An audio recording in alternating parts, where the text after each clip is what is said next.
जिज्ञासु दर्शकों बहुत बहुत अभिनंदन है, स्वागत है आप सभी का इस चैनल पर। प्रत्येक दिवस की भांति आज भी हम श्री रामचरितमानस पर ज्ञान चर्चा का कार्यक्रम लेकर उपस्थित हुए हैं और आज जो हमारी चर्चा का विषय है वह है प्रभु श्री राम के बाण से रावण के छत्र मुकुट का गिरना। तो जैसा कि हमने पिछले व्याख्यान में श्रवण किया है कि प्रभु श्री रामचंद्र जी चंद्र उदय का वर्णन करते हैं। चंद्रमा में जो काला धब्बा है, काला दाग है, उसका अर्थ सभी को पूछते हैं और सभी वानर सेना अपनी अपनी बुद्धि के अनुसार उनका अर्थ बताते हैं। तो हमने ये पिछले व्याख्यान में श्रवण किया है। अब प्रभु श्री रामचंद्र जी सुबेल नामक पर्वत पर निवास किए हुए हैं। अब उनकी दृष्टि दक्षिण दिशा की ओर पड़ जाती है और दक्षिण दिशा की ओर देख करके वे विभीषण जी से क्या कहते हैं।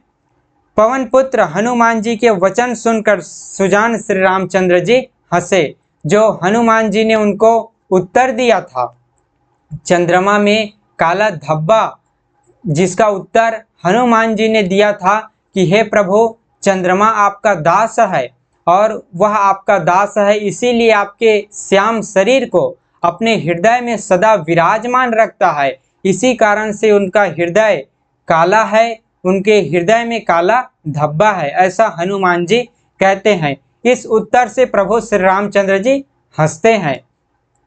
फिर प्रभु श्री रामचंद्र जी दक्षिण दिशा की ओर देखते हैं और दक्षिण दिशा की ओर देखकर कृपा निधान प्रभु श्री रामचंद्र जी बोले, देखो विभीषण दक्षिण आशा, घन घमंड दामिनी बिलासा, मधुर मधुर गर्जई घन घोरा, होई वृष्ट जनि उपल कठोरा। प्रभु श्री रामचंद्र जी कहते हैं, हे विभीषण, दक्षिण दिशा की ओर देखो, बादल कैसा घुमड़ रहा है और बिजली चमक रही है। प्रभु श्री रामचंद्र जी कहते हैं विभीषण से कि हे विभीषण, दक्षिण दिशा की ओर देखो, किस तरह से बादल घुमड़ रहा है, बिजली चमक रही है, भयानक बादल मीठे मीठे स्वर से गरज रहा है, कहीं कठोर ओलों की वर्षा न हो जाए, ऐसा प्रभु श्री रामचंद्र जी कहते हैं। फिर विभीषण बोलते हैं, हे कृपालु सुनिए, यह न तो बिजली है न बादलों की घटा है। विभीषण कहते हैं, यह न तो बिजली है न बादलों की घटा है, लंका की चोटी पर एक महल है, 10 ग्रीव रावण वहां नाच गान का अखाड़ा देख रहा है। विभीषण जी कहते हैं कि लंका की चोटी पर एक महल है, उस महल पर दशानन रावण, 10 ग्रीव रावण नाच गान का अखाड़ा देख रहा है, नाच गान का आनंद ले रहा है, नृत्य का, संगीत का आनंद ले रहा है। ये सब दक्षिण दिशा की ओर जो है आपको जो भी दिखाई दे रहा है, प्रभु जो सुनाई दे रहा है, ये सब रावण का ही वो आनंद है जो वो आनंद ले रहा है, महल में नृत्य का आनंद ले रहा है। छत्र मेघ डंबर सिर घारी, सोई जनु जलद घटा अतिकारी, मंदोदरी श्रवण ताटंका, सोई प्रभु जन दामिनी दमंका। विभीषण जी कहते हैं, रावण ने सिर पर मेघ डंबर, बादलों के डंबर जैसा विशाल और काला छत्र धारण कर रखा है। मेघनाथ जी कहते हैं कि रावण ने अपने सिर पर बादलों के डंबर जैसा विशाल और काला छत्र धारण कर रखा है, वही मानो बादलों की अत्यंत काली घटा है। हे प्रभु, आप जो दक्षिण दिशा की ओर देख करके कह रहे हैं कि ये किस तरह से काले बादल घुमड़ रहे हैं, ये रावण का ही वो मेघ डंबर है, बादलों के जैसा उनका डंबर है जो काला और विशाल है। यही जो है उन्हीं का जो छत्र रावण ने धारण कर रखा है, वही मानो बादलों की अत्यंत काली घटा है।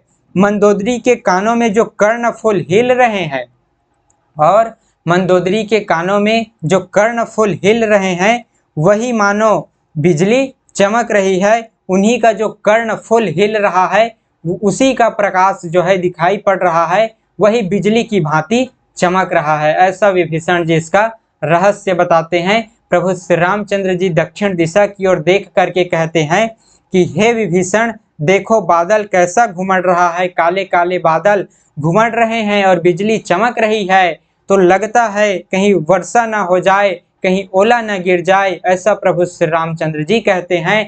लेकिन विभीषण जो है बताता है कि हे प्रभु, इस दक्षिण दिशा की ओर लंका की चोटी पर एक महल है, वहीं पर रावण नृत्य का, नाच गान का आनंद ले रहा है, संगीत का, नृत्य का आनंद ले रहा है। और रावण का जो डंबर है, रावण ने अपने सिर पर जो धारण कर रखा है, छत्र धारण कर रखा है, डंबर धारण कर रखा है, वो काला और विशाल है, वही बादल की भांति, काले बादल की भांति प्रतीत हो रहा है। और मंदोदरी जो है कर्णफूल लगाई हुई है, वो कर्णफूल स्वर्ण का है, स्वर्ण की जो वो कर्णफूल मंदोदरी लगाई हुई है, मंदोदरी कानों में जो कर्णफूल लगाई हुई है, उन्हीं का कर्णफूल हिल रहा है और वही जो है बिजली की भांति चमक रहा है। ऐसा जो है विभीषण इनका रहस्य बताते हैं, इनका अर्थ विभीषण बताते हैं। हे देवताओं के सम्राट सुनिए, अनुपम ताल और मृदंग बज रहे हैं, अनुपम ताल मृदंग बज रहे हैं। वही मधुर ध्वनि है जो अनुपम ताल और मृदंग वहां पर बज रहे हैं, नृत्य का आनंद जो रावण ले रहा है वही मधुर ध्वनि है। और रावण का अभिमान समझकर प्रभु मुस्कुराए। फिर रावण का ये अभिमान समझकर प्रभु मुस्कुराते हैं कि रावण का शत्रु रावण के सिर पर आ गया है, लेकिन फिर भी रावण जो है नृत्य का आनंद ले रहा है। उनको थोड़ा सा भी चिंता नहीं है, थोड़ा सा भी उनको डर नहीं है।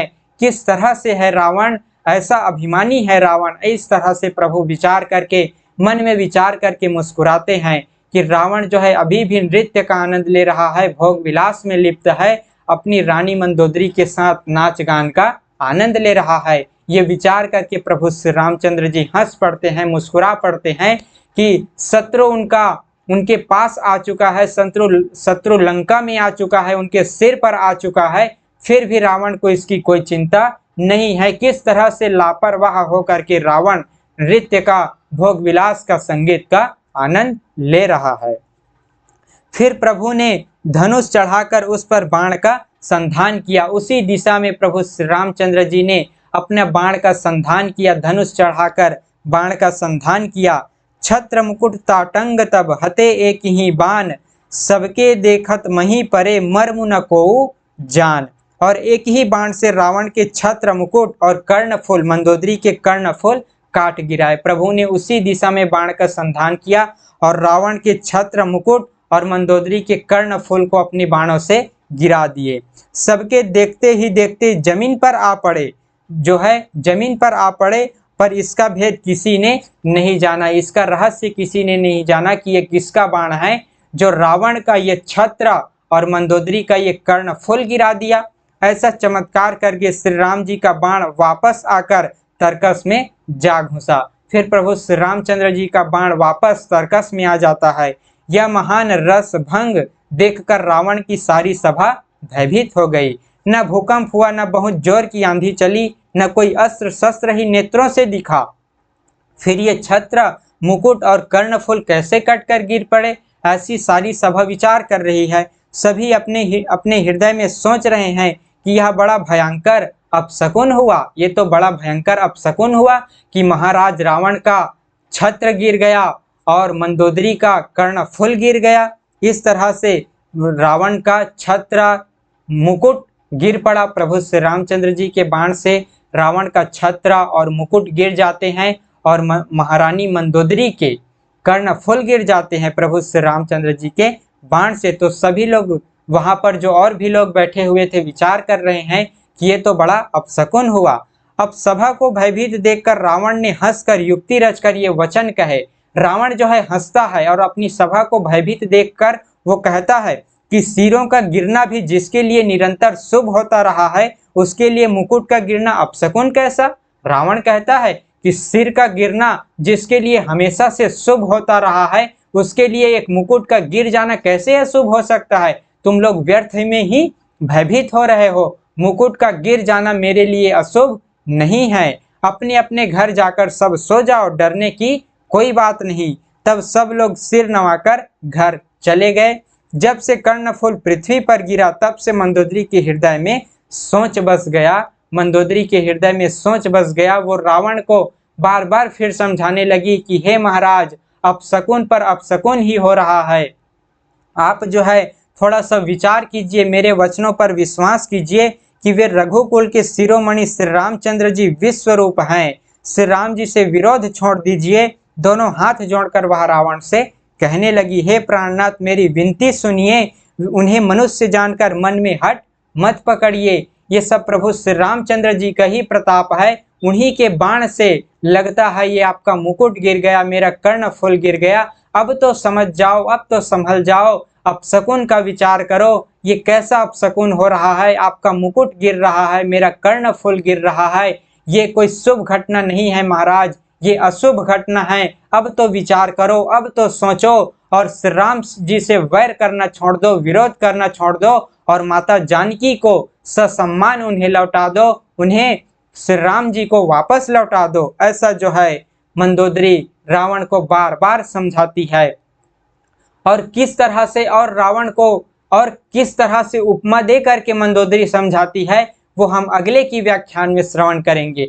मंदोदरी जो है रावण को प्रभु श्री रामचंद्र जी की विभूतियों को समझाती है, विभूतियों का वर्णन करती है, श्री रामचंद्र जी के विभूतियों का, ऐश्वर्य का वर्णन करती है और किस तरह से उपमा दे करके, ताकि रावण समझ जाए प्रभु के उस प्रताप को, प्रभु के उस महिमा को समझ जाए। इसलिए मंदोदरी प्रभु के विभूतियों का वर्णन करती है, उपमा दे करके समझाती है। तो वो विभूतियों का, उन उपमाओं का हम अगले की व्याख्यानों में श्रवण करेंगे। आज के इस व्याख्यान में हमने श्रवण किया कि किस तरह से प्रभु श्री रामचंद्र जी के बाण से रावण का छत्र मुकुट गिर जाता है और मंदोदरी का कर्णफूल गिर जाता है। फिर भी रावण विचार नहीं कर रहा, रावण को अहंकार है। वो यही समझ रहा है कि अरे जिसके लिए सिर का गिरना भी शुभ होता रहा है, निरंतर सिर का गिर जाना भी शुभ होता रहा है, उसके लिए मुकुट का गिरना अशुभ कैसा हो सकता है। इस तरह से अपने अहंकार के वशीभूत होकर रावण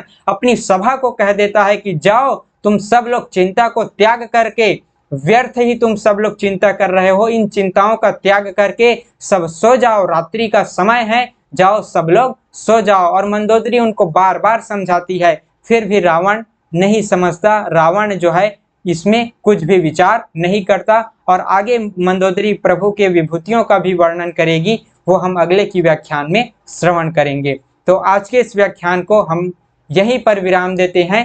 कथा कहने में अगर कुछ त्रुटि हो गई हो तो उसके लिए क्षमा करें और पुनः अगले दिन फिर से मिलेंगे आगे की चर्चा का कार्यक्रम लेकर। बहुत बहुत आभार आप सभी का। ओम तत्सत।